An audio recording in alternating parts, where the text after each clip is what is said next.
ಗುದ್ದಾಡಿ ನೋವಿನಿಂದ ಒದ್ದಾಡಿ ಸಾವಿನ ಜೊತೆ ಹೋರಾಡಿ ಎನ್ನನ್ನು ಭೂಮಿಗೆ ತಂದ ಎನ್ನ ಮಾತೆಯನ್ನು ಎನ್ನ ಮನದ ಮಂದಿರದಲ್ಲಿ ಧ್ಯಾನಿಸಿಕೊಂಡು ಸಮಯ ಬಂದಾಗ ಅಮ್ಮನಾಗಿದ್ದ, ತಾಳ್ಮೆ ಕಳೆದುಕೊಂಡಿದ್ದಾಗ ಸಿಡಿಲಿನಂತೆ ಅಬ್ಬರಿಸಿದ್ದ ಅಪ್ಪನನ್ನೂ ಸ್ಮರಣೆಗೈದು ಶಿಕ್ಷಣದೊಂದಿಗೆ ಮಾನವೀಯತೆ ಸಂಸ್ಕಾರ ಕಲಿಸಿ ತಿದ್ದಿ ತೀಡಿ ಮಾರ್ಗದರ್ಶನ ಮಾಡಿ ಬದುಕಿನ ದಾರಿ ತೋರಿಸಿದ ನನ್ನೆಲ್ಲ ವಿದ್ಯಾಗುರುಗಳಿಗೂ ಹಣೆ ಮಣಿದು ಮಣ್ಣಾಗುವ ಜೀವಕ್ಕೆ ಒಣಜಂಬಬೇಕೆ, ಆಸೆ ಆಮಿಷ್ಯ ದುರಾಸೆ ತೀರದೇಕೆ, ಕಪಟ ನೀಚತನ ಕುತಂತ್ರ ಬುದ್ಧಿ ಏಕೆ, ದ್ವೇಷ ತುಂಬಿದ ಮಲಿನ ಮನಸ್ಸೇಕೆ, ಒಂದಾಗಿ ಚೆಂದಾಗಿ ಬಾಳಿದರೆ ಎಲ್ಲರಿಗೂ ಸಂತೋಷ, ಗುಣಮಟ್ಟದ ಶಿಕ್ಷಣದಿಂದ ಮಾತ್ರ ಉಳಿಯುವುದು ಈ ದೇಶ ಎಂಬ ಕಾವ್ಯದ ಸಾಲುಗಳನ್ನು ಈ ಸಮಾರಂಭದಲ್ಲಿ ಸಾದರಪಡಿಸಿ ಶ್ರೀ ಸಂಗಮೇಶ್ವರ ವಿದ್ಯಾವರ್ಧಕ ಸಂಘದ ಸಂಚಾಲಿತ ಸಂಗಮೇಶ್ವರ ಸಂಯುಕ್ತ ಪದವಿ ಪೂರ್ವ ಕಾಲೇಜು ಆಯೋಜಿಸಿರುವ 2026-27ನೇ ಸಾಲಿನ ಸಾಂಸ್ಕೃತಿಕ ಕ್ರೀಡಾ ಚಟುವಟಿಕೆ ಮತ್ತು NSS ಕಾರ್ಯಕ್ರಮದ ಉದ್ಘಾಟನಾ ಸಮಾರಂಭ ಮತ್ತು ಪ್ರಥಮ PUC ವಿದ್ಯಾರ್ಥಿಗಳ ಸ್ವಾಗತ ಸಮಾರಂಭದ ದಿವ್ಯ ಸಾನ್ನಿಧ್ಯ ವಹಿಸಿರುವ ಪರಮ ಪೂಜ್ಯರ ಪಾದಕಮಲಗಳಿಗೆ ಭಕ್ತಿಪೂರ್ವಕ ಶರಣೆಂದು ಈ ಕಾರ್ಯಕ್ರಮದ ಉದ್ಘಾಟಕರೇ, ಅಧ್ಯಕ್ಷರೇ, ಮುಖ್ಯ ಅತಿಥಿಗಳೇ, ಪ್ರಾಚಾರ್ಯರೇ,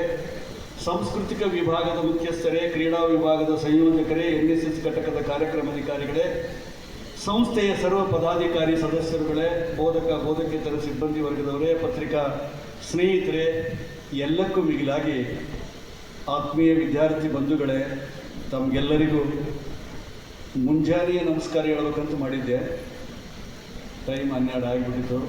ತಮಗೆಲ್ಲರಿಗೂ ಮಧ್ಯಾಹ್ನದ ನಮಸ್ಕಾರಗಳೊಂದಿಗೆ ಆದಾಯ ತೆರಿಗೆ ದಿನದ ಶುಭಾಶಯಗಳು. ಇವತ್ತು ಆದಾಯ ತೆರಿಗೆ ದಿನ, ಇನ್ಕಮ್ ಟ್ಯಾಕ್ಸ್ ಡೇ ಅಂತ ಕರೀತಾರೆ.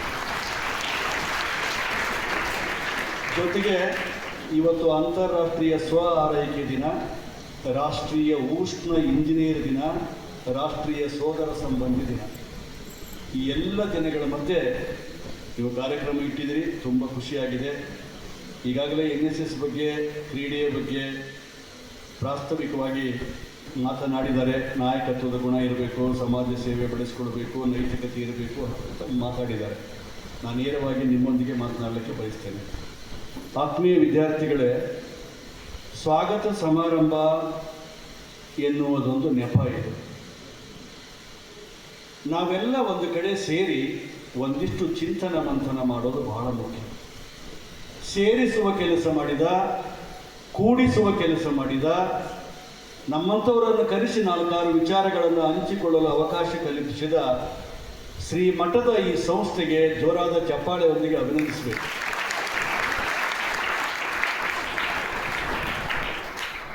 ನಾನು ಯಾವ ಕಾರ್ಯಕ್ರಮಕ್ಕಾದ್ರೂ ಒಮ್ಮೊಮ್ಮೆ ಕೆಲಸ ಇದ್ದರೆ ಲೀವ್ ಸಿಗಲಿಲ್ಲ ಅಂದ್ರೆ ಒಲ್ಲೆ ಅಂತೀನಿ. ವಿದ್ಯಾರ್ಥಿಗಳು ಇರೋ ಕಾರ್ಯಕ್ರಮ ಇದ್ದರೆ 100 ಕೆಲಸ ಇದ್ರೂ ಬಿಟ್ಟು ಬರ್ತೀನಿ. ಯಾಕೆಂದರೆ ಈ ದೇಶ ನಿಂತಿದ್ದೇ ನಿಮ್ಮ ಮೇಲೆ.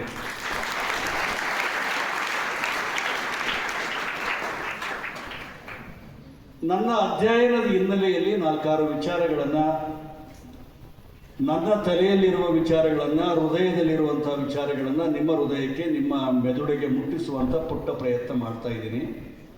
ಸ್ವೀಕರಿಸಲು ಅರ್ಹವಾದ ವಿಚಾರಗಳನ್ನು ಮಾತ್ರ ಸ್ವೀಕರಿಸಬೇಕು. ತಿರಸ್ಕರಿಸಲು ಅರ್ಹವಾಗಿದ್ದರೆ ಖಂಡಿತ ತಿರಸ್ಕರಿಸಿರಿ. ಯಾಕೆಂದರೆ ಪ್ರಶ್ನಿಸದೆ ಯಾವುದನ್ನು ಒಪ್ಪಿಕೊಳ್ಳಬಾರದು ಎಂದು H. ನರಸಿಂಹಯ್ಯನವರು ಹೇಳ್ತಾರೆ. ಆ ರಾಜ್ಯ ಪ್ರಶಸ್ತಿಯನ್ನು ಹುಲಿಕಲ್ ನಟರಾಜ್ ಅವರು ನನಗೆ ಕೊಟ್ಟಿದ್ದಾರೆ. ಹಾಗಾಗಿ ವೈಚಾರಿಕತೆಯನ್ನು ಬೆಳೆಸಿಕೊಳ್ಬೇಕು. ಇದು ವಿರಕ್ತ ಮಠ. ವಿಶೇಷವಾಗಿ ಬಸವ ತತ್ವವನ್ನು ತಾವೆಲ್ಲ ಅಳವಡಿಸಿಕೊಂಡು ಬದುಕಿನಲ್ಲಿ ಭರವಸೆಯೊಂದಿಗೆ ಹೆಜ್ಜೆ ಇಡ್ರಿ ಮಕ್ಕಳೇ. ಸಾಧನೆ ಹಾದಿಯಲ್ಲಿ ಇತಿಹಾಸವನ್ನು ಸೃಷ್ಟಿಸಿ ವಿದ್ಯಾರ್ಥಿಗಳೇ, ಯೋಚಿಸಿ ಹೆಜ್ಜೆ ಇಡಿ. ಅನೇಕ ಆಶಯಗಳೊಂದಿಗೆ ಇಡಿ. ಎದರದೇ ಪರೀಕ್ಷೆ ಎದುರಿಸಿ. ಅನಾವಶ್ಯಕವಾದದ್ದನ್ನು ಪರೀಕ್ಷೆಯಲ್ಲಿ ಬರೀಬೇಡಿ. ಅವಶ್ಯಕತೆ ಇದ್ದದ್ದನ್ನು ಬರೆಯದೇ ಬರಬೇಡಿ. ನಿಮಗೆಲ್ಲರಿಗೂ ಒಳ್ಳೆಯದಾಗಲಿ ಅಂಥೇಳಿ ನಾನು ಮಾತು ಮುಗಿಸೋದಿಲ್ಲ, ಈಗ ಪ್ರಾರಂಭ. Very good. ಸಾಕು, ನಕ್ಕು ಬಿಟ್ಟರೆ ಭಾಳ ಖುಷಿ ಅನಿಸ್ತದೆ. ರಾಯಚೂರು ಜಿಲ್ಲೆಯಲ್ಲಿ ಇಲ್ಲಿ ಬಂದದಕ್ಕೆ ಸಾರ್ಥಕ ಆಗ್ತದೆ. ಇತ್ತೀಚೆಗೆ ಯಾಕೋ ನಗು ಮಂದಿನೇ ಕಡಿಮೆ ಆಗ್ಯಾರ. ನಗುವುದು ಭೋಗ, ನಗಿಸುವುದು ಯೋಗ, ನಗದಿರುವುದು ರೋಗ. ಕೆಲವರು ನಗದಿಲ್ಲ